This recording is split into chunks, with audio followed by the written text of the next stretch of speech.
Okay. So, I'm back again and not as half dead as I was in the last video. And I'm basically back again because Maddie's real busy, so I'm taking over videos until she can come back. So this is going to be a real quick review because my camera is dying and I've just been running around with this camera all day trying to get it to work. So I'm going to talk about Legend by Mary Lou. Pretty sure it's Mary Lou. It's another dystopian novel that came out back in 2012 something. It's one of those ones I've been meaning to read, but I've never just gotten around to it, so now I finally have. Legend is basically, you have this dystopian world that has been taken over by a militaristic government, in which they have this test that you take, and if you get a certain number, then you pass, and then depending on how high you scored, you get a certain social class and whatnot. Basically the story focuses around Day and June. And June is in the higher social class, and she's basically the prodigy of this high society. And then you have Day, and Day is in the lower class. He actually failed the test, and that's basically made him not even a part of society. And he is now a wanted terrorist, and he's basically on the run from the military, but he's also trying to protect his family. The plot of the story in the first book focuses on Day and June kind of meeting and understanding each other more, because basically, oh my god. So, the plot surrounds the death of June's brother, and it is believed that Day supposedly killed him, but you never know when somebody says supposedly kill them. It might be somebody else, it may actually be them. You never actually know. So that's basically, it's June hunting Day down for the revenge of her brother's death. Basically you have the characters. Well, you got, okay, let's see what characters you got.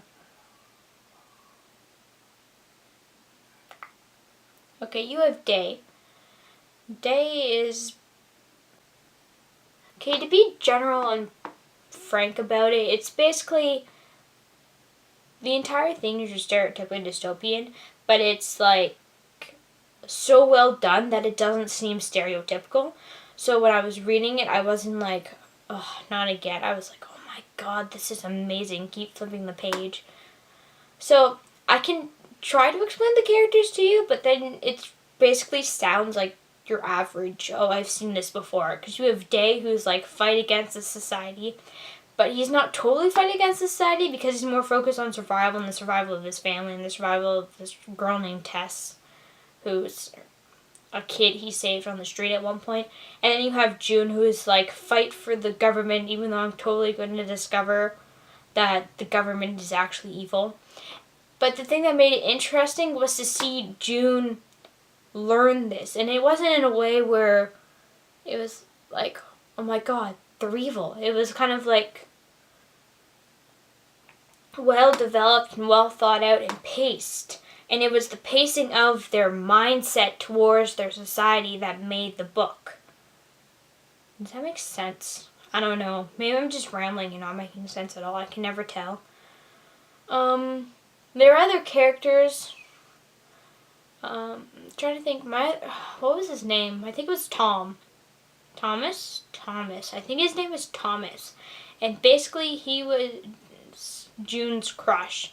And I liked his character development because you were presented Thomas as the kind of the average neighbor, the boy next door kind of type.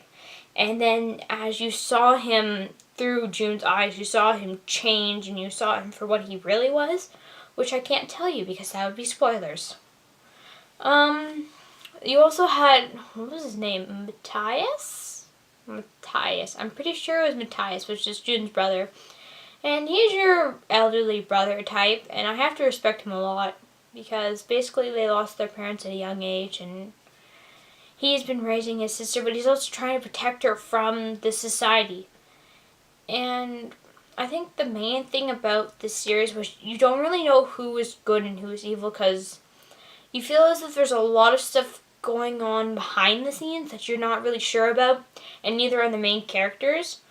So this book was kind of about introducing the characters and introducing the world and getting to know the world better. So I expect more development of like the plot line in the second and third book. What I'm saying is that's not a bad thing. For me, a first book, if you want to do it well, should basically be about understanding your world and characters. Because if you understand about your world and characters, then it is much easier to develop the plot later on than if you were to suddenly introduce the plot and not develop any of the characters or the world until like later on, because then readers would just be going, I don't even understand and I don't really care that much. So I can't say much about the plot because the big plot, which is the entire 3 novels, hasn't been developed. It's like reading the first chapter in a book and then trying to tell you the entire book plot-wise. So all I can offer you is that I really enjoyed it. It's like it followed the dystopian ways, but it was different and unique at the same time. Does that make sense? Doesn't make sense, but like that's what I got from it. So I'm just gonna go with it. Yeah. I can't think of anything else to add, and I'm pretty sure my camera's dying, so I'm gonna stop for now. I guess I'll be back next week, unless Maddie suddenly comes back. I don't know. Look forward to that.